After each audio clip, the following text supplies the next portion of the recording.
Today on Cryptic Mass Guitar, we do a comparison between the discontinued SG Jr. and the still available Gibson Les Paul Jr.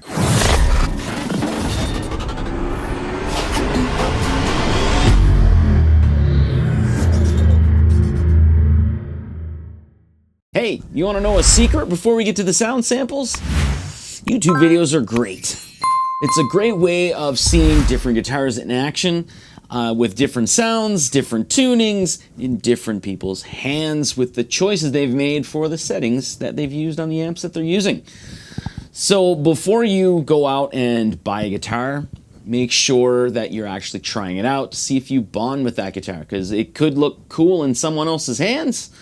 It may sound awesome in someone else's hands, but once you get it, it might not work for you. Or, you know what, maybe the model up or model beneath works for you better. So just keep that in mind. So here's 5 different sound samples with 5 different tunings, 5 different amps, and 5 different settings in recorded stereo mixes with just 2 guitars and a drum track.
All right, so now that we've heard the 5 sound samples, let's get into the nitty-gritty of the talking about the guitars and the differences and stuff like that and the feel and everything. So first and foremost, they both have like basically the same spec. They're both mahogany bodies. There's no maple here. Mahogany necks, rosewood fretboards, unbound, dot inlays.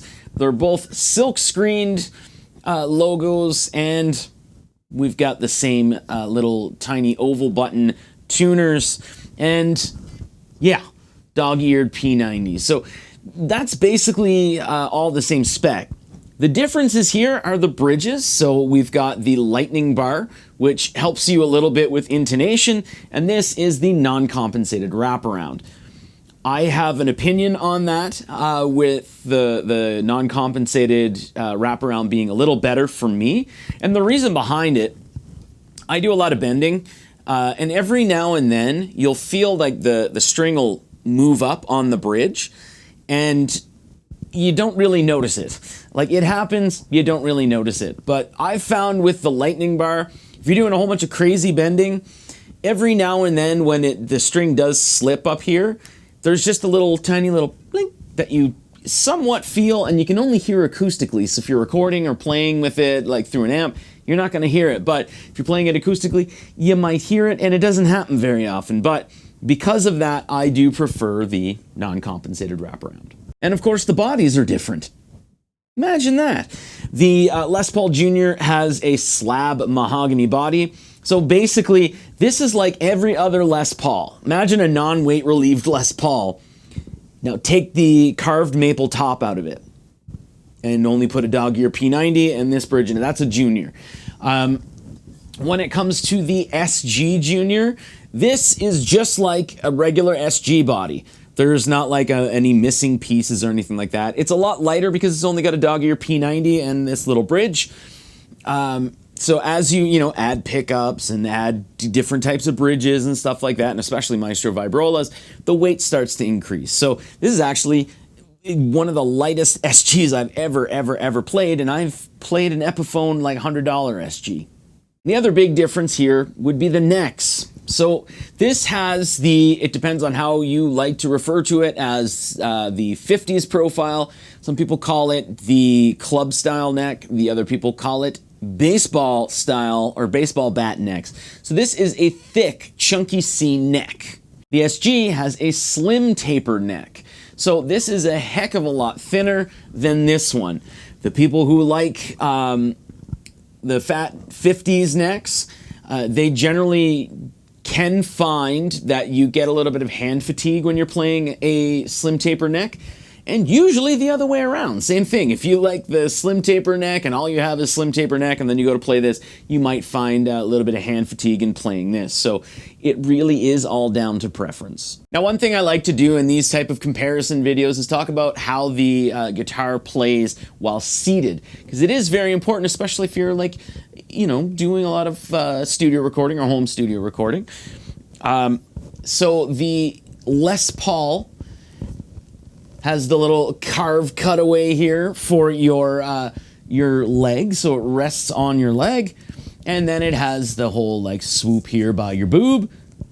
Everything's comfortable. There's no contouring or anything like that. There's, no like beveling. This is the definition of a slab body, because really it's just a guitar cut out, and that like the edges are slightly rounded. The neck will feel like it's closer to your body. And that's just where the neck heel actually comes in, or the bottom of the fretboard comes in and meets the body. So there's a lot of great reachability here when you're playing chords, and then if you're playing leads, you do have a lot of upper access to the frets, but you will, depending on how you where you keep your thumb, you will run into a little bit of limitations because of the top of the single cut. And the knobs here are in a rather convenient location. They're a lot closer to the bridge, and it's very, very easy to, mess around with your controls, which when you're talking about a junior, that's where you learn how to be a really good guitar player, because you're limited by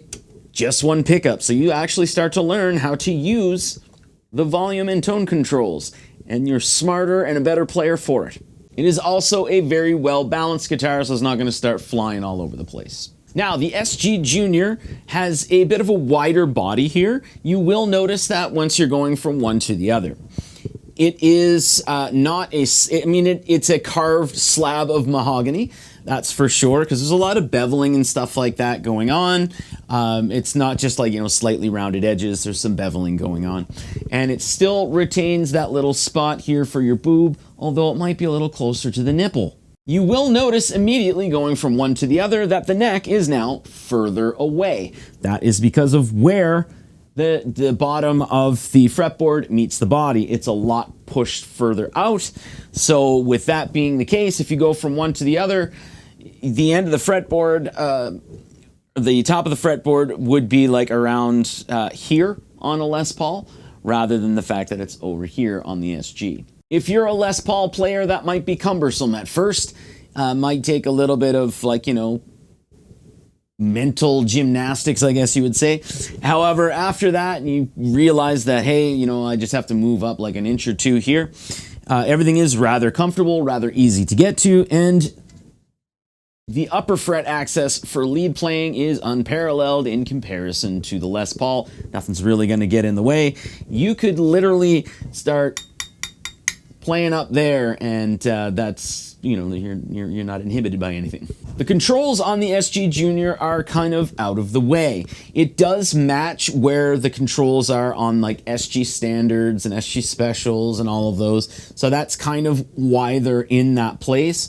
Because if you're going from one SG to another, like in a live setting or whatever, and you're used to messing with your knobs, it's going to be really weird because they're in completely different places. Now, they did have lower end models of the SG Junior before the new regime took over, where the knobs are closer. They're sort of in like the Les Paul spots. But for the proper Juniors that have all of the capacitors and everything's hand wired and everything like that, and where it came to the hard shell case, the knobs are in the regular position. And then this is an SG with a lighter body. So just, if you're gonna stand up with it, leather strap. Leather strap. Just always use a leather strap.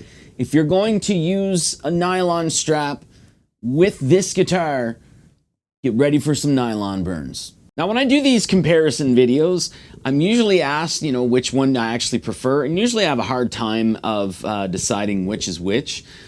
Now, I'm one person that enjoys the Fat 50s neck. I think that's kind of home for me. I love that. I have a 57 and a 58, R7 and R8. I have an R9 as well that has kind of it, but it's a little thinner. That's where I find at home, or I feel at home with the Fat 50s neck. So, in honesty, my favorite out of the two is actually the SG Junior. I was so dumbfounded when they discontinued this, because it is such a good guitar. When you're going from a Les Paul to a Les Paul Junior or Les Paul Special, you notice it. You notice it immediately. There's a huge gap where the pickup should be, right? You don't have that maple top. It doesn't mean it's a bad guitar, because holy crap, can this sound amazing. But when you're going from like a regular SG to an SG Junior, you just notice that the body's lighter. The gap isn't huge here like it is here, right? Where the neck pickup would be on a Special or whatever. The body is the same. The body is not the same here. This is just the back of a Les Paul. So I would say the SG Junior is just a little bit more of a natural transition from one SG type to another, because the body is the same. If you're going from a Les Paul, like a regular Les Paul, to a Les Paul Junior, Les Paul Special, you just have to notice it because part of the body's missing. Again, does not make them bad guitars, because this sounds freaking amazing. And the Special that I have, the Les Paul Special that I have, is amazing. There's just a ton of feel in those guitars, because there's a lot more wood to them and stuff like that. But it's just more natural going from one SG to this SG. So yeah, that's really my opinion on it. One's not better than the other. But just as far as my preferences, I tend to reach for the SG Junior more than I do the Les Paul Junior. Thanks for watching.